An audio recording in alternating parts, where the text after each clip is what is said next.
World మొత్తం మీదే అత్యంత ఎత్తైన చర్చి జర్మనీలో ఉల్మ్లో ఉంది. ఇదే ఉల్మెర్ మున్స్టర్ చర్చి నిర్మాణం యాక్చువల్గా జరిగింది 1377లో. అప్పుడు ప్రారంభించారు. కానీ 1543లో ప్రొటెస్టెంట్ సంస్కరణల నేపథ్యంలో నిర్మాణం ఆగిపోయింది పూర్తిగా.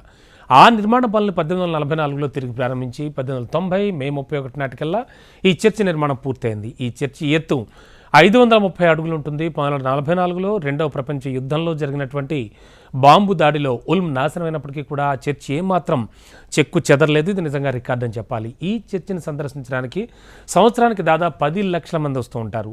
ఇక సందర్శకులు ప్రస్తుతం ఇందులో ఉన్న 102 మీటర్లు అంటే 335 అడుగుల వద్ద వ్యూ పాయింట్ వరకు ఉన్న 560 మీటర్లు కూడా ఎక్కచ్చు, చూడొచ్చు. అయితే అంతకుముందు 143 మీటర్లు అంటే కేవలం 469 అడుగుల వద్ద వచ్చే 768 మెట్ల వరకు కూడా అనుమతి ఉండేది. మరమ్మతుల కారణంగా మూసివేయడం జరిగింది.